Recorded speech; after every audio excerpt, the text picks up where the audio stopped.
अगला जो सवाल है वो है रेखा की तरफ से। रेखा आपसे जानना चाहती हैं लेटेंट व्यू के बारे में और टाटा इन्वेस्टमेंट के बारे में। इस पे आपका पॉइंट ऑफ व्यू जानना चाहती है।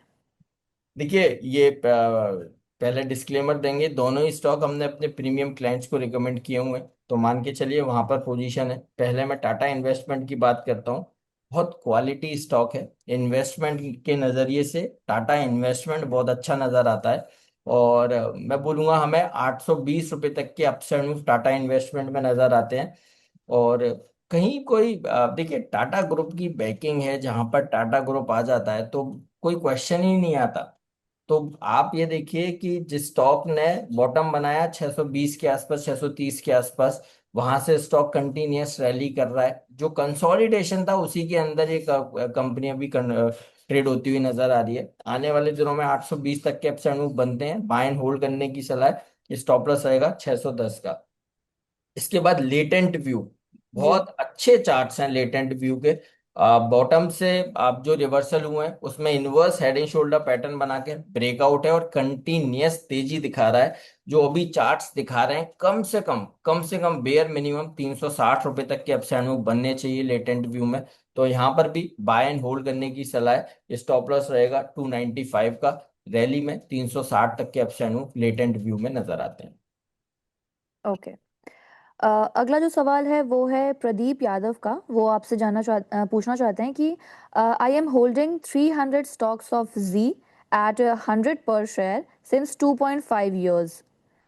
You had given a target of 124. Should I hold it? When or should I exit? देखिए, जील लिमिटेड की बात करेंगे तो चार्ट्स पर कुछ ऐसा नहीं है कि आपको 4 साल 3 साल होल्ड करना चाहिए। और मैं पहले भी कई बार बात करता हूं कि 4 साल 3 साल ये बड़े जो टाइम फ्रेम है, ये क्वालिटी स्टॉक्स के लिए आप संभाल के रखिए, तो वहां ज्यादा अच्छा रिटर्न्स देंगे बजाय जील जैसे काउंटर। मेरा कंपनी से कोई भी कॉन्फ्लिक्ट नहीं है, बट मुझे 4 साल के नजरिए से मैं ऐसे स्टॉक में पैसा नहीं डालूंगा। ट्रेडिंग स्विंग अपॉर्चुनिटी जरूर तलाशूंगा। 106 रुपये पर है, 124 जा सकता है, बिल्कुल जा सकता है, अभी भी जा सकता है।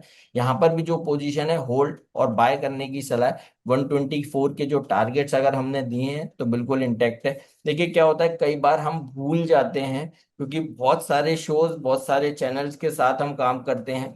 कई बार इतने क्वेश्चंस हमारे पास आते हैं तो हम खुद ही भूल जाते हैं कि ये टारगेट्स हमने दिए थे या नहीं दिए थे। तो अभी जी। भी अगर आप बोल रहे हैं 124 का हमारा टारगेट है, अभी भी नजर आता है, चार्ट्स बहुत अच्छे बने हुए हैं, तो आपको एक ही चीज बोलेंगे, 98 के एसएल से बने रहिए। 124 पहला ही टारगेट बनेगा और दूसरा टारगेट 132 का बनेगा। होल्ड करने की सलाह है। सब कुछ ठीक है, बट 3 से 4 महीने के 4 साल के नजरिए से इस स्टॉक को होल्ड नहीं करना है। 3 से 4 साल के नजरिए से फिर बोलूंगा, TCS, Infosys, Reliance, Wipro, Kotak bank, HDFC bank. Although HDFC bank ने रिटर्न नहीं दिए हैं, कोई बात नहीं, आप इन स्टॉक्स में पैसा डालेंगे, हम्म। मेरे को इतना जरूर कॉन्फिडेंस है, मैं तसल्ली के साथ सो सकता हूं बिना गिफ्ट निफ्टी को देखे, बिना डाउ जोन्स को देखे। ये स्टॉक्स मेरे पोर्टफोलियो में हैं, तो मुझे बहुत प्यार से आराम से नींद आएगी। तो ऐसी स्टॉक्स को 4 साल के नजरिए से बाय करते हैं, झील जैसे काउंटर को नहीं। तो क्या मैं समझ लूँ सर कि आज भी आपके प्रेफर्ड बेट्स हैं जो आपने बताया, टीसीएस, इन्फोसिस, एचडीएफसी बैंक? देख, यस, बिल्कुल आप मान सकते हैं, मैं हर लेवल पे इनको इन पे बात करता हूँ। और मैम, ऐसा नहीं है कि हम हमेशा ठीक होते हैं।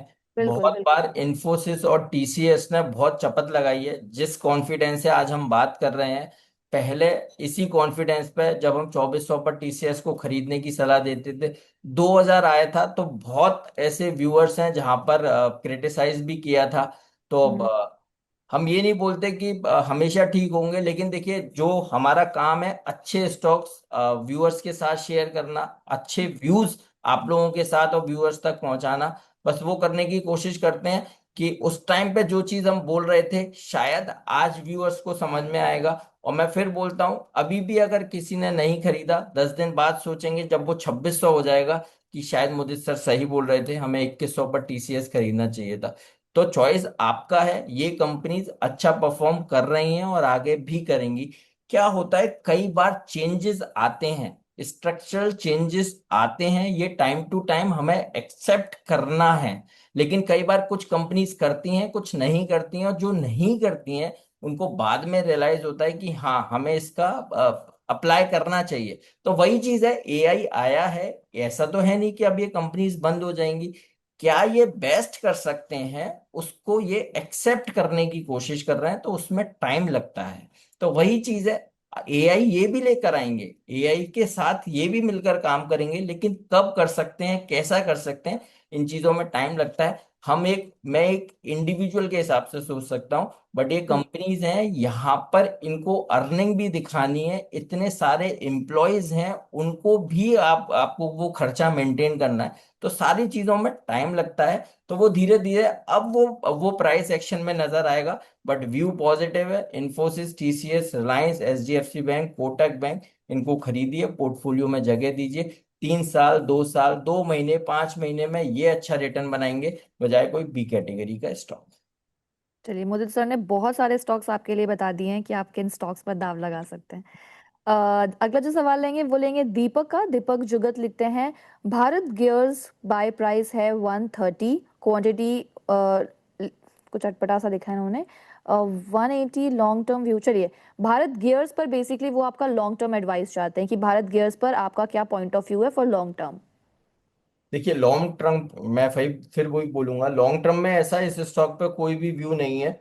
ट्रेडिंग हम्म। अपॉर्चुनिटी है, ट्रेडिंग स्विंग बन सकता है, बिल्कुल बन सकता है। ₹140 तक के अपसाइड मूव के लिए अभी आप होल्ड करके चल सकते हैं। और जो आपका 130, 132 की जो भी पाएंगे वो निकल सकता है, आराम से प्रॉफिट दे सकता है, बट 140 के आसपास आपको बुक करना होगा, क्योंकि पहले भी स्टॉक ने एक दो बार वहां से करेक्शन लिया है। तो 140, 141 का लेवल मिले, आपको प्रॉफिट बुक करने की सलाह है। लॉन्ग टर्म के हिसाब से इस स्टॉक पे कोई बड़े टारगेट्स नहीं है। ओके। कल्याणी रॉय चौधरी लिखती हैं, what will be the view on JTL industry. देखिए, जेटीएल के चार्ट्स अच्छे हैं, जेटीएल, यस, चार्ट्स जी। अच्छे हैं, 72, 73 के आसपास है, बॉटम के पास है, यहाँ पर अपॉर्चुनिटी नजर आती है।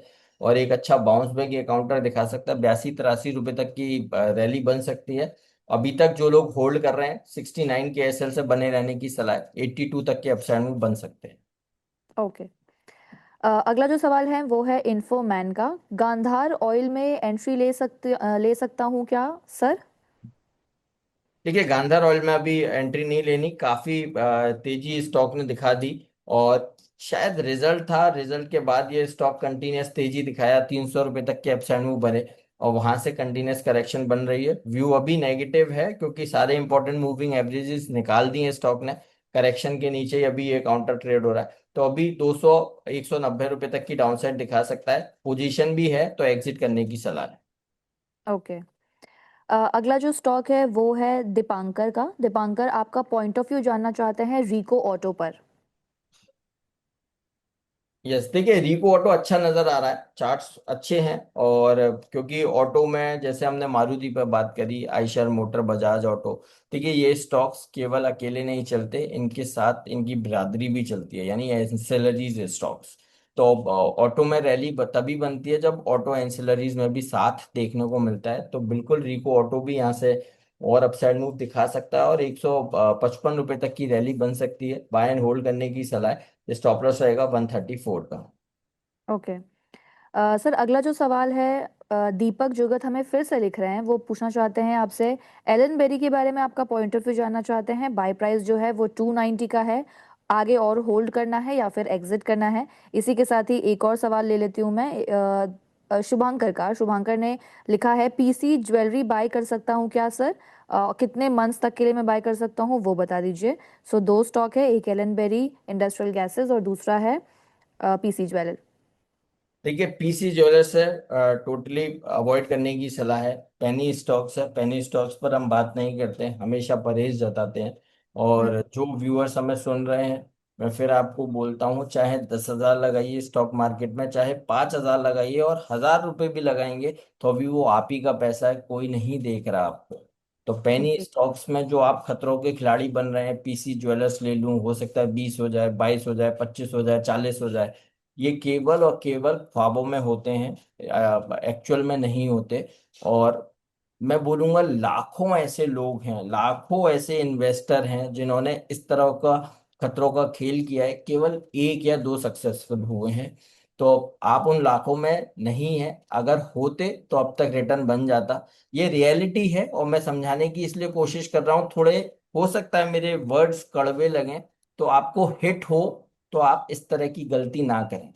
तो प्लीज पेनी स्टॉक्स को अवॉइड कीजिए। और पेनी स्टॉक्स पर तब आइए ना जब कोई अच्छे स्टॉक्स नहीं मिल रहे हो, जब स्टॉक्स ने पहले ही इतनी करेक्शन दे दी है आपको। आप दिग्गज स्टॉक्स, जब जब रिलायंस अगर 2000 हो जाएगा तब हम सोचेंगे, अगर 1200 आएगा तो मैं खरीद लूंगा। और जब 1200 आ रहा है तब हमें डर लग रहा है। तो ऐसा नहीं होना चाहिए। रिलायंस आपको अच्छे लेवल्स पर मिल रहा है, वो खरीदिए।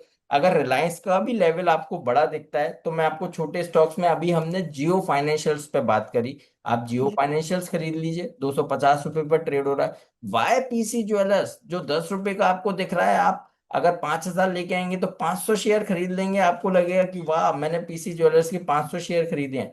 नहीं, ऐसा नहीं है। आप अच्छे स्टॉक्स में पैसा डालेंगे, percentage of return stock market में मैटर करता है, नंबर ऑफ शेयर्स या नंबर ऑफ वैल्यूज मैटर नहीं करती। तो परसेंटेज रिटर्न, अगर पीसी ज्वेलर 2% चलेगा तो जियो फाइनेंशियल भी 2% चलेगा, तो वो 2% का ही रिटर्न देगा।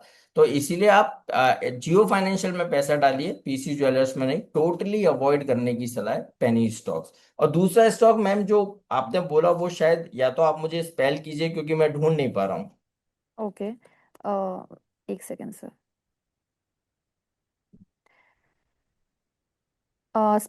इसका आप एनएससी कोड डालना, ELLEN। Yes, L N N as Barrie industries industrial. Gases limited, I think G 262 पर ट्रेड हो रहा है। नहीं, जी जी। और करेक्शन बन सकती है। 249 तक की डाउन साइड, 248 इनफैक्ट दिखा सकता है। वहां पर अगर संभल गया तो ठीक है, नहीं संभला तो मैं बोलूंगा करीब 222 रुपए तक की डाउन साइड बन सकती है। व्यू मेरा नेगेटिव है क्योंकि आगे और बड़ी करेक्शन दिख रही है, तो इसलिए एग्जिट करने की सलाह हो।